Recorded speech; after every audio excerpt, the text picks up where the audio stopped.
First and foremost, can I just say thank you so much to everybody that took the time to send us messages last week.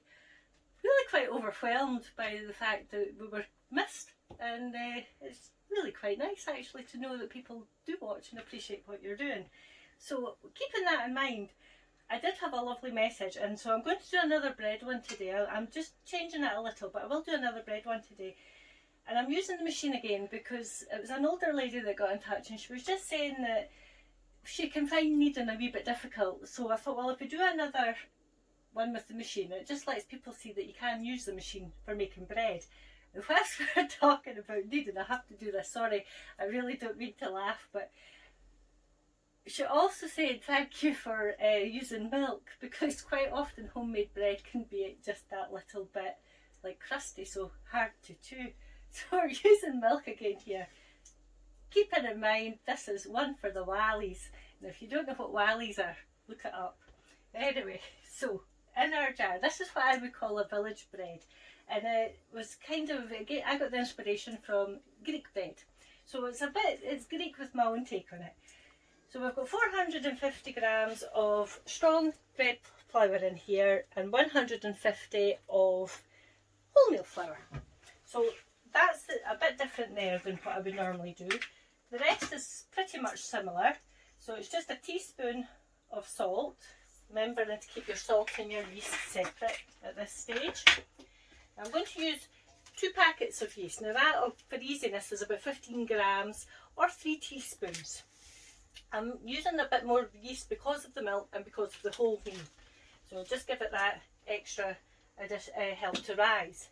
So again, we'll just put our well in the centre, you know, just so as you can contain your ingredients. Now, you would have done this originally because you would have just done it on the work surface.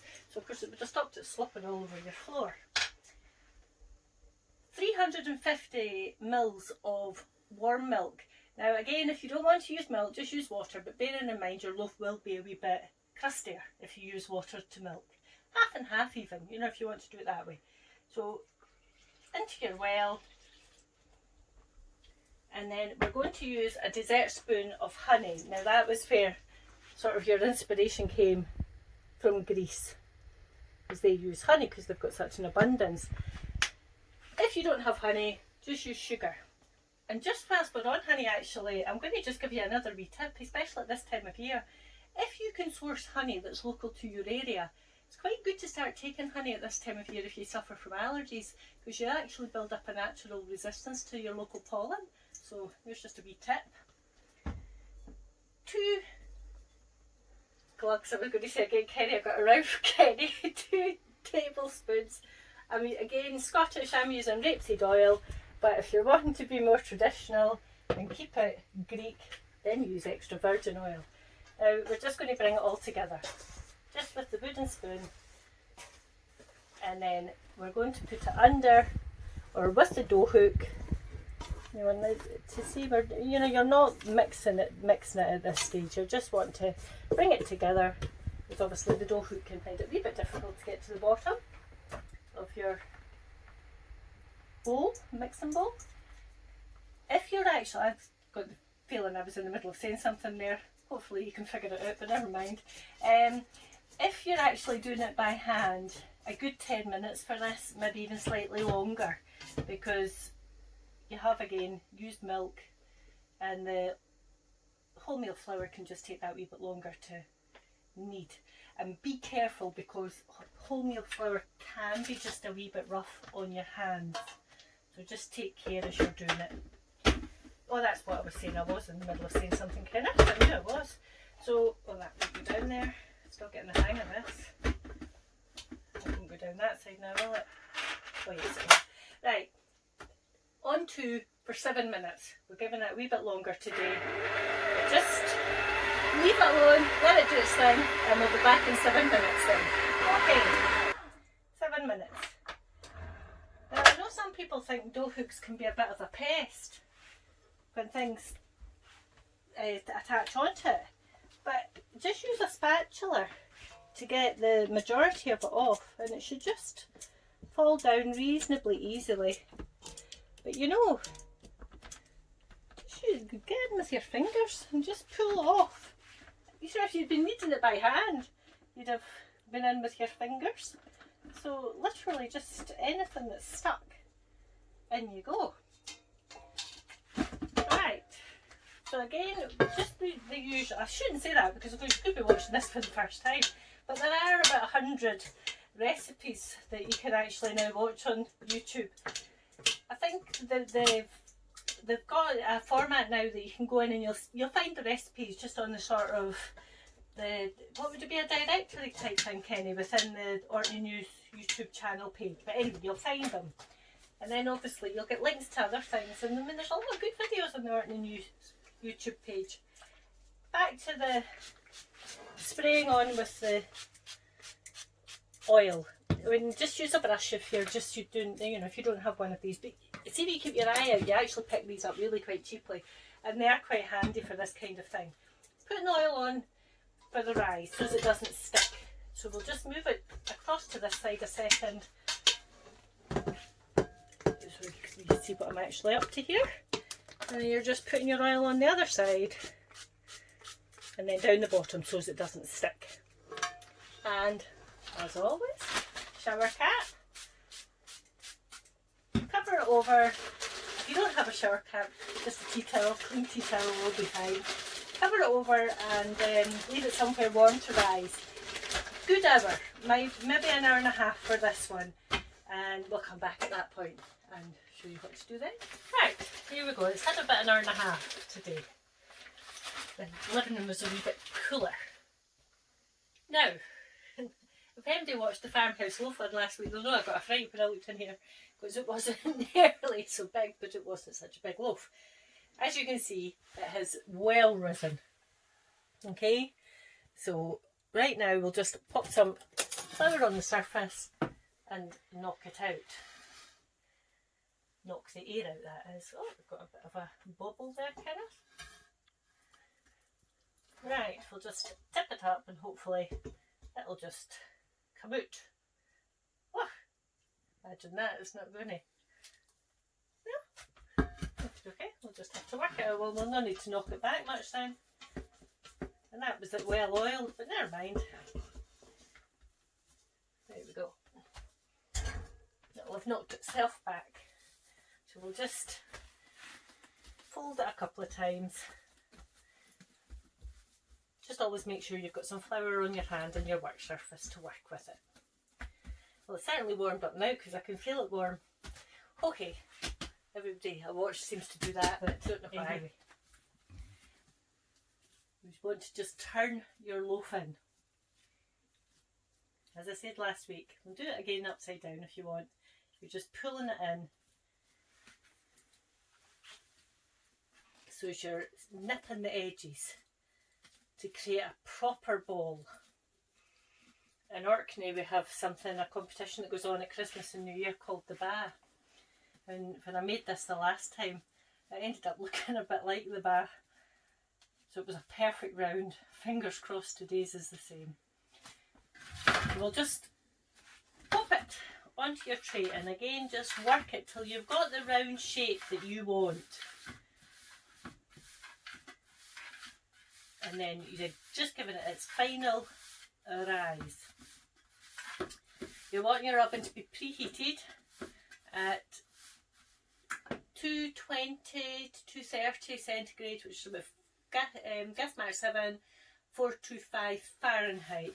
Now this isn't going to take very long because it's obviously the additional yeast and things, so about half an hour, but check it. You're definitely wanting this one to come up the way and not out the way, so you're wanting it to look like a perfect ball. So personally I would put your oven on sharp and be ready and go and check it after 25 minutes or so. So we'll just cover it with a tea towel, put it back where it's warm and check it again in a wee while. So we'll just be right back. Okay, this has only had 25 minutes today and it has risen up nicely. It's going to come in, Kenny, and I'll just see if I can explain what I'm meaning. I had really tightened that under, but it's just starting to go out of shape here, so it's wanting to push out at the sides rather now than coming up the way. So I'm hoping by stopping the process at this point, when I go in the oven, it'll rise up the way now. Fingers crossed. Back to our cheap little utility knife. I'm going to stick my glasses on this time properly. Reading glasses, I'm at that age. Oh no. Anyway, so as I can see what I'm doing, we're going to just do a few over this time, and we're wanting them to go in reasonably deep. Like I say, after you've been doing this a while, you'll get the feel for it. So I'm going to do maybe 4 or 5. Just see how it goes. We're emulating our Orkney bar shape here. I'm only saying it's the Orkney bar shape because the bar in Orkney, it's a black and brown ball, so you actually see these different shapes because of the fact it's been done in a black and... Oh, hello Ari again. You keep coming in to join us. Hey, you wee pesky. I think we're just about there. We'll leave it at that. So I've managed 5 there. Like I say, you get the impression of how it's actually starting to rise by the fact it instantly opens up. So it's always good indications. I'm going to just sprinkle some flour over the top again, and then into the hot oven, preheated oven, for 25 minutes. So if you could peep out there, going out the way, thanking you.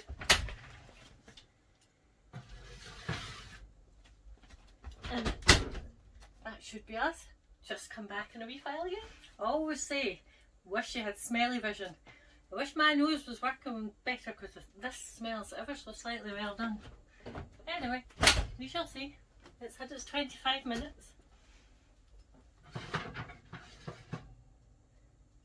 Oh well, it looks grand.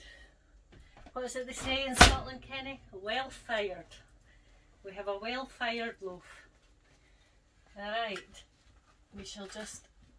I had actually thought I'd forgotten to flour that, but it came away nice and easy. So we're just going to let this one cool down, and then because we've been asked if we could start cutting them, we shall come back and cut it once it's cool. So again, in a wee minute. Okay, here we go. I was actually, Kenny, I was going to just get you to come in because I was saying about using the milk in that and keeping it soft. So I mean, if you watch, you'll see my finger going into that, no problem. So you know, I mean, that's the difference. If this had been used water that had done this, the chances are you'd be cracking the outer skin there. So it is nice and soft. So we'll just cut down through it. Right, I can't tell you how good it makes me feel making bread. And once you get the hang of it, I mean, there is just absolutely nothing more satisfying than producing your own bread. And this is just, it's just so soft. I don't want to poke it because I'm going to just eat it in a minute. But I mean, it is absolutely delicious. And even though this one, as I said, felt well fired, well, you can see, I mean, look, it's soft. You know, you can see it's still really, really soft, even though it's slightly darker than you would maybe normally have it.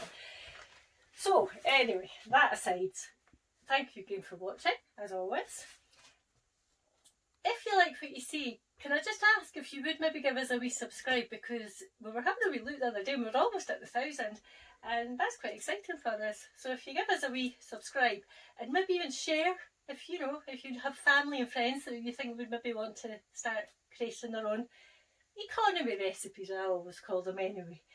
And if for whatever reason there's something that you're actually needing help with, if you just go to the orkneynews.scot, drop down the menu bar, go to the recipes, you will find all the written instructions there. So thank you for watching, and in these coronavirus times, as always, please stay safe. Bye.